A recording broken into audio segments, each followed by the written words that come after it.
If you're always understanding, patient, and agreeable, this video will feel uncomfortable. Niceness feels moral, but it often comes from fear. Fear of conflict, fear of rejection, fear of being disliked. Stoicism offers a different path, one that protects your self-respect without turning you cold. Most people believe self-respect disappears because of how others behave. They think it's lost through insults, manipulation, or neglect. But the real loss happens earlier. It happens the moment you see unfairness directed at you and choose to look away from it, not outwardly, inwardly. The moment you silence yourself inside, even if no one else hears it, something essential fractures. At first, it feels harmless. You tell yourself you're being calm, reasonable, mature. You tell yourself it's not worth the tension, that keeping things smooth matters more. And on the surface, that decision seems to work. The conversation stays polite, the relationship stays intact, the moment passes. But inside you, a quiet division begins to form. One part of you steps forward to comply. This part learns how to adjust quickly. It knows how to read moods, soften words, and stay agreeable. It becomes skilled at keeping things comfortable. It avoids friction. It prioritizes harmony. This outer self becomes familiar to everyone around you. People trust it. They rely on it. They may even praise it. But there is another part of you that does not disappear. This inner part notices everything. It notices the tension in your body when you agree to something you don't want. It hears the sentence you wanted to say, but didn't. It feels the small drop in energy when you choose silence over honesty. This inner witness doesn't argue. It doesn't interrupt. It simply watches. And it remembers. In the beginning, it's patient. It assumes there must be a reason. Maybe the timing wasn't right. Maybe you were protecting something important. But when this pattern repeats, when silence becomes a habit instead of a choice, the message becomes impossible to ignore. You are willing to abandon yourself to maintain peace. That realization lands quietly, but it cuts deep. Because self-respect is built on one core foundation: trust in yourself. Trust that when something matters, you will stand with your own awareness. When that trust is broken repeatedly, the inner self starts to withdraw, not in anger, in caution. This is how the identity split deepens. The outer self continues to function well. It handles conversations. It meets expectations. It keeps things running smoothly. From the outside, nothing seems wrong, but inside, something feels off. You begin to hesitate more than you used to. Decisions feel heavier. You question your instincts. You replay conversations in your head, wondering what you should have said. Confidence feels forced, like something you're performing rather than something you inhabit. This is not weakness. It's the natural result of misalignment. The inner self has learned that its signals may be ignored, so it stops offering them as clearly. Intuition becomes quieter. Motivation dulls. Creativity feels blocked. You may still succeed. You may still achieve. But the sense of inner solidity fades. You feel less anchored in yourself. This creates a constant, low-level tension. The outer self is busy managing impressions, while the inner self stays alert, waiting to see if it will be honored this time. Every interaction becomes a silent calculation. How much of the truth is safe here? How much should I hide? How do I keep this easy? That constant adjustment is exhausting. Over time, resentment begins to form, but it has nowhere to go. You can't direct it outward because you chose not to speak. You can't fully direct it inward without pain. so it turns into quiet self-contempt. You start judging yourself for not being stronger, braver, clearer. You wonder why you feel so drained when nothing obvious is wrong. What's wrong is invisible but real. Dignity doesn't disappear because someone crossed a boundary. It disappears because you noticed the crossing and chose not to acknowledge it within yourself. Even if you never intended to lie, silence can become a form of self-denial. And the inner self takes that seriously. This loss of self-trust shows up in subtle ways. You seek reassurance more often. You look outward for validation because the inner compass feels unreliable. You may become overly accommodating, hoping appreciation will fill the gap. Or you may become withdrawn, conserving energy because everything feels like too much effort. Neither response brings relief. The painful truth is this: no amount of external respect can replace internal alignment. People may treat you well, but if you don't trust yourself, it won't land. Compliments feel hollow. Success feels temporary. Rest never feels complete.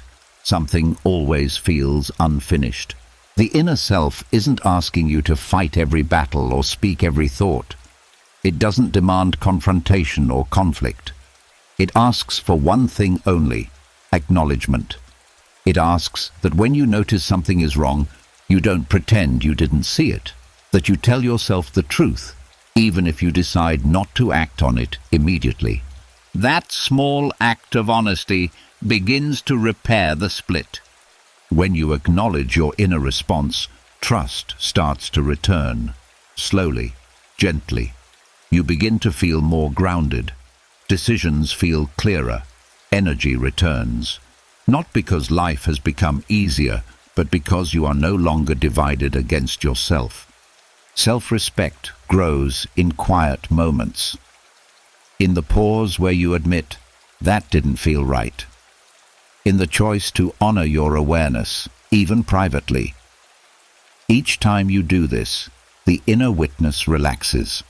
It learns that you are listening again. And when the inner self trusts you, everything changes.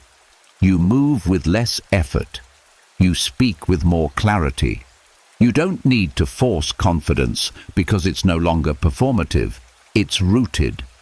This is how dignity is restored, not through approval, not through dominance, but through alignment. When you stop betraying the part of you that sees clearly, the split begins to close, and in that quiet reunion, self-respect finds its way back home. When the inner split begins to heal, something else becomes impossible to ignore.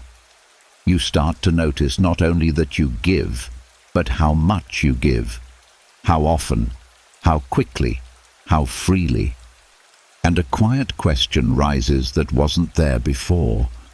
Why does my presence feel lighter the more I offer it? There's a subtle ache that comes from realizing your kindness no longer lands the way it once did, not because people are cruel, but because it has become expected. Automatic, easy to overlook. Niceness, when it has no limits, behaves like something printed in excess. At first, it feels generous, warm, abundant. You are there when people call. You reply quickly. You forgive easily. You make space.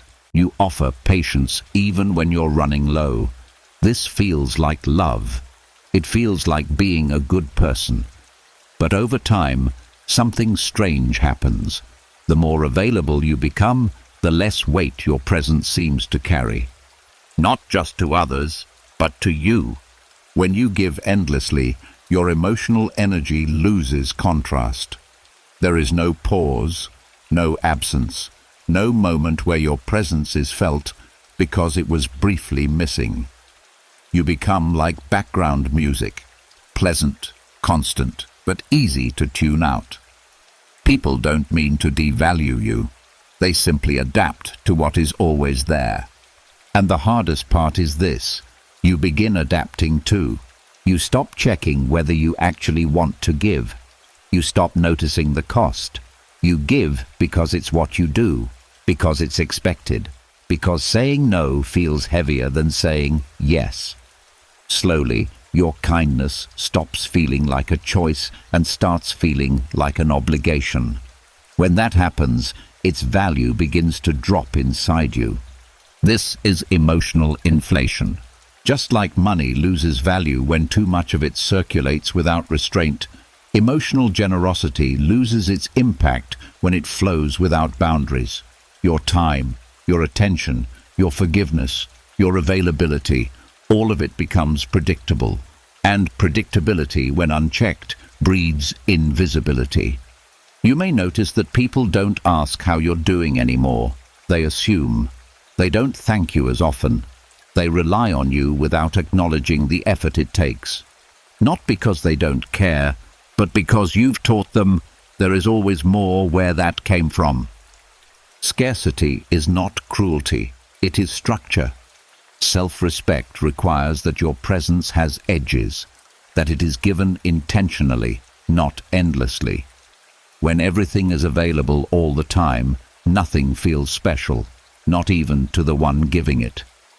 You start to feel interchangeable, replaceable, as if your absence wouldn't be noticed because it never really happens. This creates a quiet erosion inside. You begin to feel less significant in rooms you once held together. You might feel tired after interactions that used to energize you. You may catch yourself giving with a tight chest instead of an open heart. These are signs that generosity has crossed into self-neglect. Without boundaries, kindness turns hollow. Forgiveness offered too quickly can feel empty. Agreement given too often loses meaning. Availability without limits teaches others that your time has no cost. And when your time has no cost, your presence feels cheap. Not because it is, but because it's treated that way. The painful truth is that people tend to value what requires intention, not because they are selfish, but because attention sharpens perception. When your yes is rare, it is heard. When your energy is protected, it is felt. When your kindness has limits, it carries weight.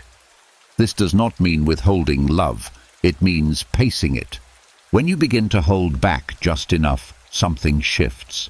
Conversations feel more balanced. Requests come with more care. Your words land more clearly. And inside, something important happens. You begin to feel your own value again. You realize that generosity is most powerful when it is chosen, not automatic. There is dignity in deciding when to give and when to rest. In allowing space between what you offer. In letting people feel the difference between your presence and your absence.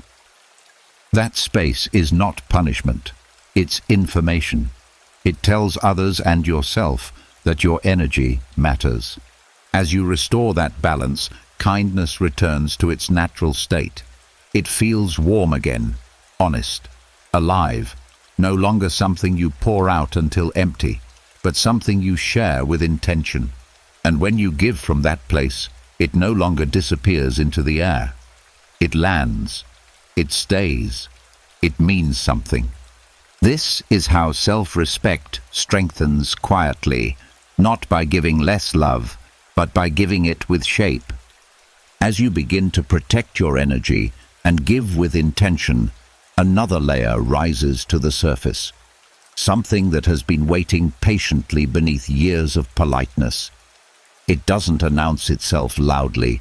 It doesn't explode. It simply makes itself known through heaviness, through dullness, through the strange feeling of not reacting anymore when something should move you. There is a common misunderstanding about nice people.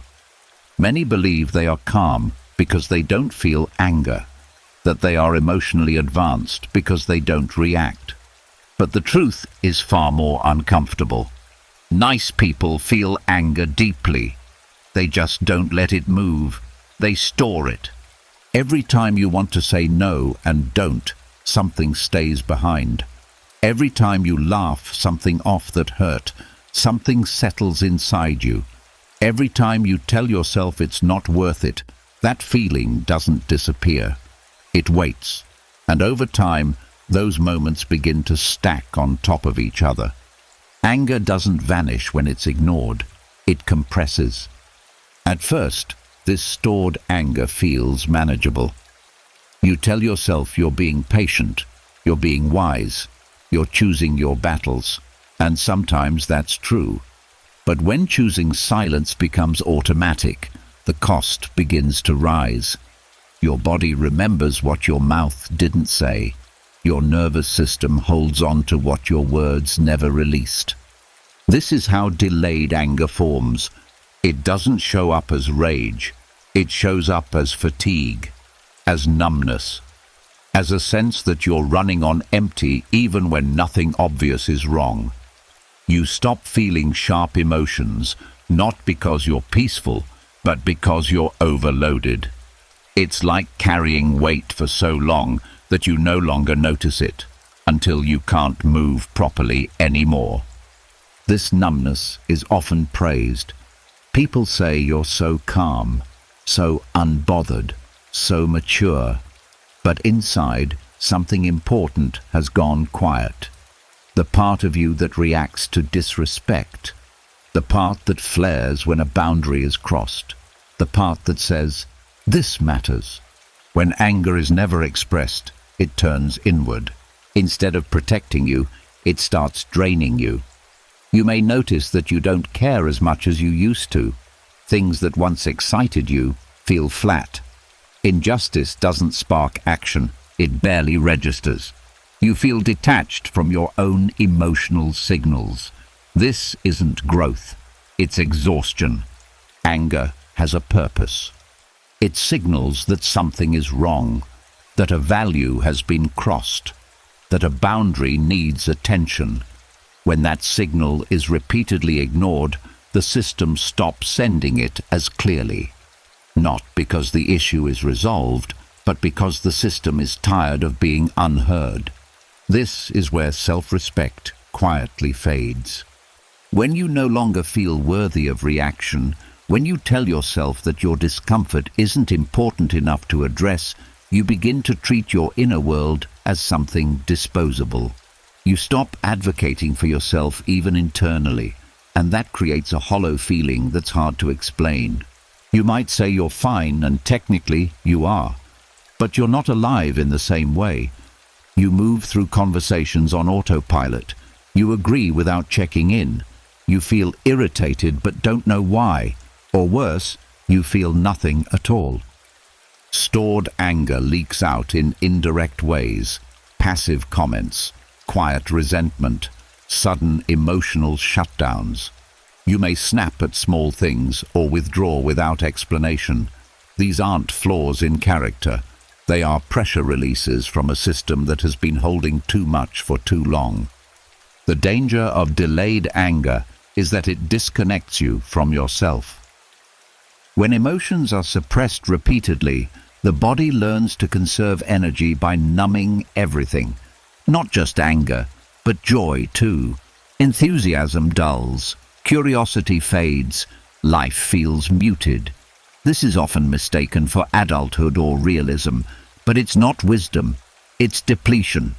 Healthy self-respect requires the ability to feel and respond, not explosively, not destructively, but honestly. When anger is allowed to move in small, clear ways, it doesn't accumulate. It does its job and passes through, but when it's trapped, it corrodes from the inside. Releasing anger doesn't mean lashing out. It means acknowledging it, naming it, letting yourself feel the heat without judging it as wrong. It means allowing the signal to inform you instead of silencing it. When you begin to honor anger as information rather than a threat, energy returns. You feel sharper, more present, more real. Your reactions become proportionate instead of delayed. You no longer carry months of unspoken feelings into unrelated moments. This is where dignity starts to rebuild again. You begin to feel worthy of response. worthy of boundaries, worthy of taking up emotional space. And with that, the numbness starts to lift, not all at once, but gradually. Feeling returns, clarity returns, strength returns. Anger, when respected, doesn't make you harsh, it makes you honest. And honesty is what brings you back to yourself. As feeling slowly returns and numbness begins to lift, another pattern comes into focus. It's more uncomfortable than fatigue, more subtle than anger. It hides behind good intentions and polite language. It feels virtuous on the surface, but heavy underneath. This is where niceness stops being about care and starts becoming about safety. There is a quiet story many nice people tell themselves, a story that sounds noble. At least I'm not like them. I take the high road. I don't need to assert myself. This story offers comfort. It creates distance from conflict. It allows you to feel clean while others appear messy. But hidden inside this narrative is fear. Fear of being disliked, fear of confrontation, fear of standing alone. Niceness in this form becomes a shield, not to protect others, but to protect the self from discomfort.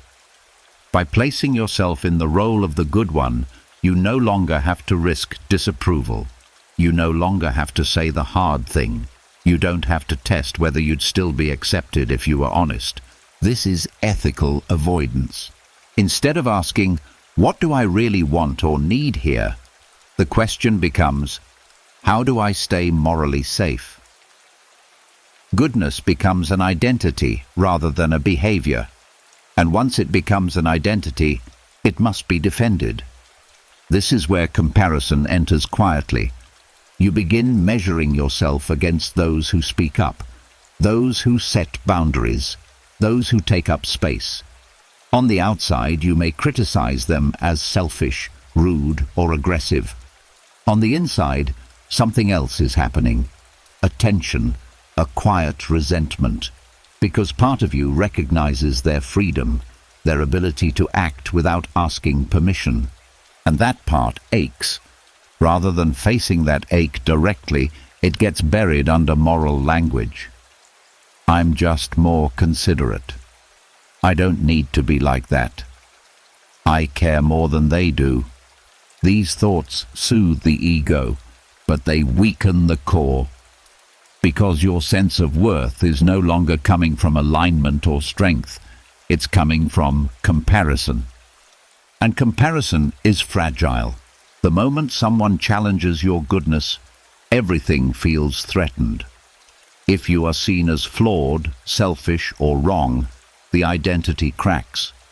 That's why criticism feels unbearable, why conflict feels personal, why you might shut down or feel deeply offended when someone questions your intentions.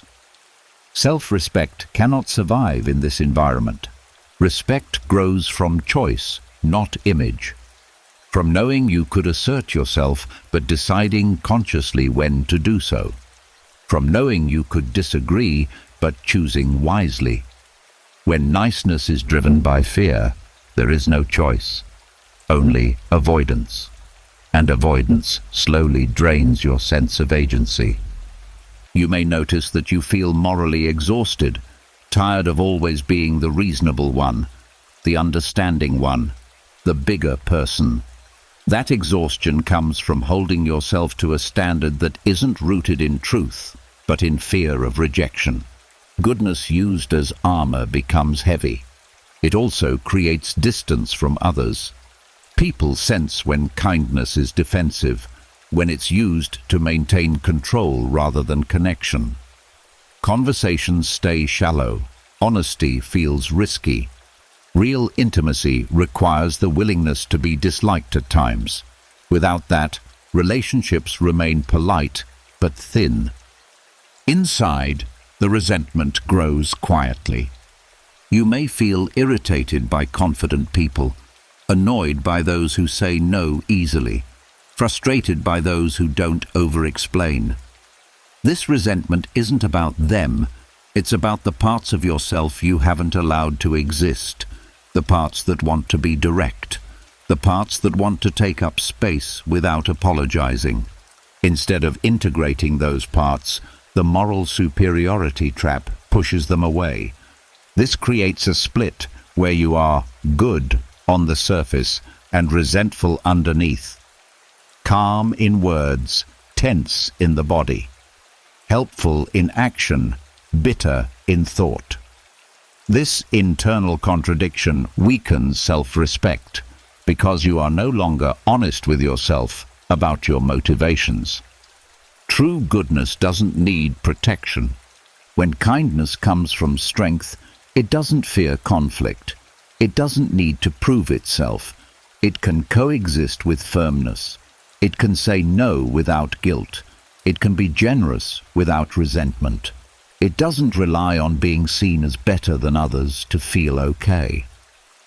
The moment you stop using goodness as a hiding place, something powerful happens. You begin to act instead of perform. You speak because it's true, not because it's safe. You choose kindness when it aligns, not when it protects your image. And when goodness becomes a choice again, self-respect has room to breathe. You no longer need to believe you're the good one. You just need to be honest. Honest about fear, honest about desire, honest about anger. From that honesty, a quieter strength emerges, one that doesn't compare, one that doesn't hide. That strength doesn't need moral armor. It stands on its own. When the armor of goodness finally loosens, a strange emptiness can appear.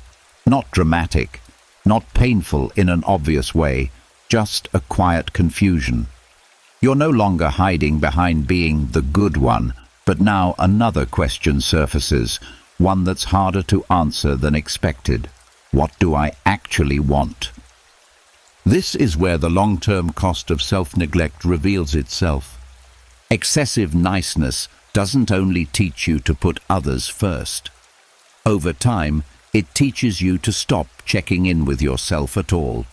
At first, you postpone your needs. Later, you minimize them. Eventually, you forget how to recognize them.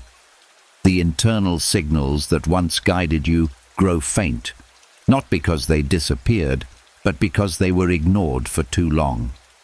This is boundary amnesia. It begins subtly. You agree before you think. You adapt without noticing. You go along because it's easier than pausing to ask yourself how you feel. You tell yourself you're flexible, low maintenance, easy to please. But flexibility without self-reference slowly dissolves your sense of preference. You stop knowing what you want because you rarely ask. Decisions feel oddly difficult, even small ones. Where to eat, how to spend your time, what you actually enjoy. You may default to what others choose, not out of kindness, but out of habit. When someone asks what you need, your mind goes blank. Not because you have none, but because the connection to them has weakened. At the same time, your tolerance stretches unnaturally wide. You endure situations that drain you, conversations that feel off, commitments that feel heavy. You don't clearly register when something crosses a line because the line hasn't been defined in a long time. Discomfort becomes background noise rather than a signal. This creates a dangerous confusion.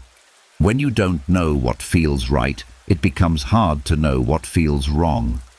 Everything blurs together. You may feel vaguely uneasy, but you can't point to why. You sense dissatisfaction, but you can't name its source. Life feels slightly out of focus, like you're moving through it without clear edges. Identity begins to thin here. Self-respect relies on self-definition. It grows from knowing where you stand, what matters to you, what you value, and what you will not carry.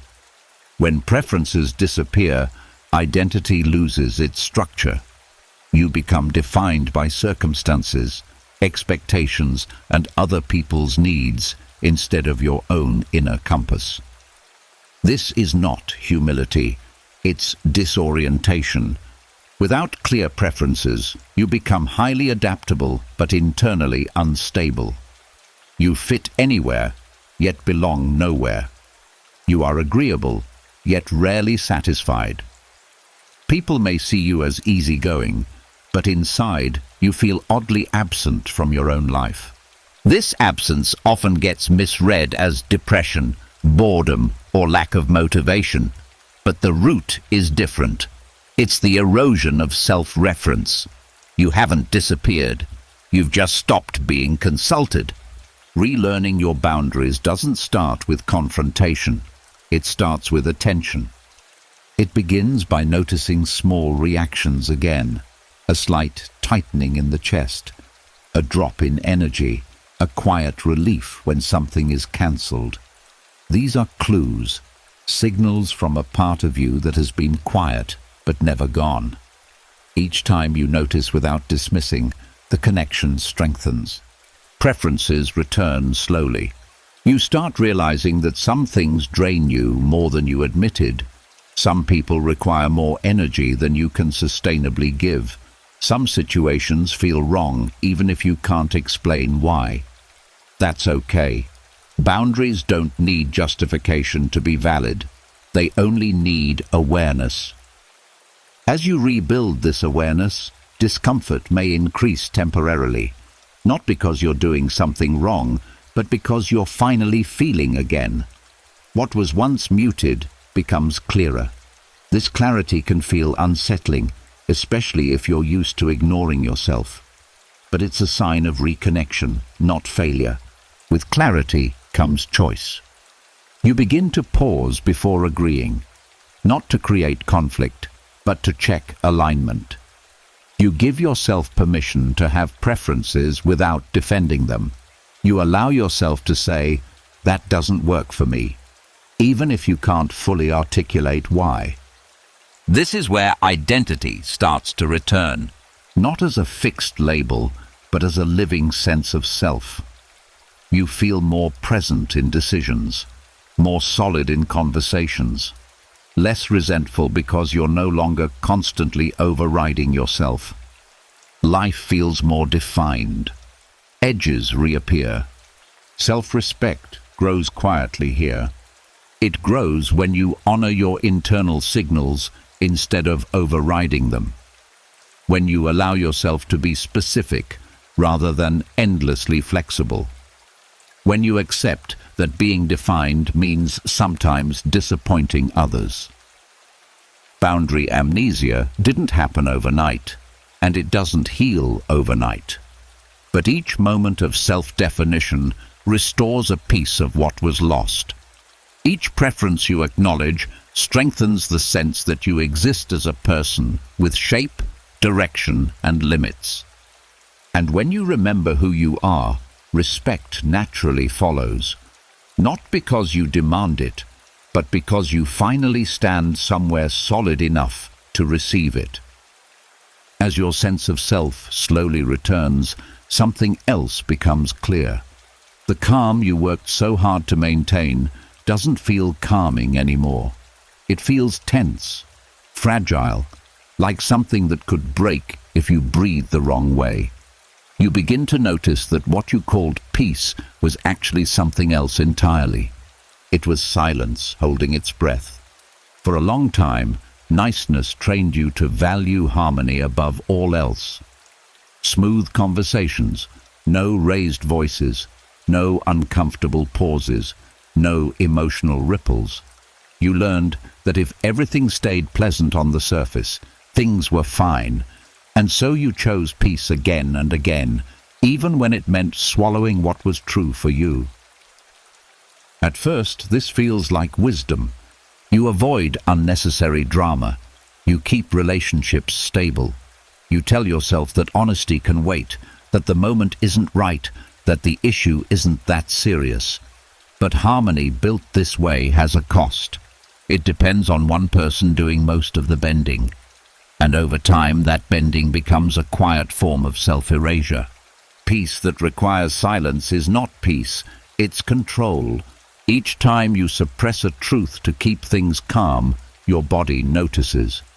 Even if your mind justifies it, your nervous system records the tension, the shallow breath, the tight jaw, the slight anxiety that appears for no obvious reason. These are not random sensations, they are signals. Your system is detecting something unsafe. True safety comes from coherence, from alignment between what you feel, what you think, and what you express. When those fall out of sync, the body stays alert. It doesn't relax, it waits. This is why artificial calm feels restless, why you can look composed while feeling uneasy inside, why you may feel invisible even in peaceful environments. Your body knows when you're not being honest. This is the false peace illusion. Everything looks stable, but stability is being maintained through constant self-monitoring. You're always checking yourself, filtering words, softening reactions, adjusting tone. The calm depends on your vigilance, and vigilance is exhausting. Over time, this creates anxiety that seems to come from nowhere. You may feel on edge in situations that appear harmless. You may struggle to relax around certain people, even though there's no problem. You may feel a constant low-level tension, as if something is unresolved, but unnamed. That's because it is. The truth you keep postponing doesn't disappear. It lingers in the nervous system. The more you trade truth for harmony, the more your body learns that your needs are negotiable, that your voice is optional, that your inner signals are less important than keeping things smooth. Eventually, the system adapts by staying alert all the time, because peace that can only exist through suppression is unstable. It could collapse at any moment. This is why artificial calm never lasts. It requires continuous sacrifice. Each new situation demands another adjustment, another silence, another compromise. You are always managing the atmosphere, never resting inside it. And the longer this goes on, the more distant you feel from yourself. Self-respect cannot grow here. Respect requires friction, not conflict for its own sake, but honest contact. The willingness to let truth exist even when it disrupts comfort. Real peace isn't the absence of tension, it's the absence of internal contradiction. When you allow yourself to speak what's real, something surprising happens. The body exhales, not because the situation is resolved, but because alignment is restored. Even difficult conversations can feel grounding when they're honest. Even disagreement can feel safe when you're not abandoning yourself. Truth creates stability that silence never can. This doesn't mean saying everything that crosses your mind. It means refusing to erase yourself to keep the atmosphere pleasant. It means allowing small moments of discomfort now so they don't turn into chronic unrest later. It means trusting that relationships built on honesty are stronger than those built on politeness alone. When you begin practicing truthful friction, calm changes its meaning. Calm no longer comes from avoiding waves. It comes from knowing you can handle them. You don't need to monitor yourself as closely. You don't need to keep everything smooth. Your nervous system begins to relax because it senses integrity. What you feel, think, and express start moving together again. This is real peace. It may look less perfect from the outside. Conversations may be messier, emotions more visible, but inside there is less tension, less anxiety, less self-silencing. You feel present instead of performative, seen instead of invisible. Self-respect lives here. It lives in the courage to let truth exist alongside harmony, not beneath it. In the understanding that calm built on honesty may wobble at first, but it holds. And once you experience that kind of peace, the artificial version no longer satisfies. Because peace that costs you yourself was never peace to begin with. As the illusion of false peace falls away, something steadies inside you. Not loudly, not dramatically, just a quiet understanding that settles into place. You begin to see the pattern clearly now. How niceness, when driven by fear, slowly asked you to disappear. How every small self-suppression felt harmless on its own, but devastating in accumulation. And with that clarity comes the final, most important realization. Self-respect was never something you lost. It was something you kept setting down. At no point did you stop being worthy. At no point did you become weak or broken. You simply learned over time to value comfort over truth, approval over alignment, harmony over presence. And each time you made that trade, it felt temporary, necessary, small. But the body remembers patterns, not intentions. What remains now is a choice, not a loud one, not a rebellious one, a quiet, daily choice. To stop abandoning yourself in moments that matter, to pause when your body reacts, to notice when your energy drops, to take your own signals seriously, even if no one else does. This is where everything begins to change. Self-respect does not arrive all at once. It rebuilds through consistency, through small acts of honesty, through saying no without explanation, through letting silence be uncomfortable instead of filling it with compliance, through allowing yourself to be misunderstood rather than misaligned. You don't need to become harsher to be whole. You don't need to become colder to be strong. You only need to become real. Real with yourself first. Real about what you feel. Real about what you can give. Real about what costs too much. When you do this, something subtle shifts in how you move through the world. You stop performing calm and start inhabiting it. You stop offering endless access and start offering presence. You stop seeking permission to exist as you are. People may notice, some may resist, others may adjust. That's not your work to manage. Your work is simpler and harder, to stay with yourself when it would be easier to disappear. Self-respect is not built in confrontation.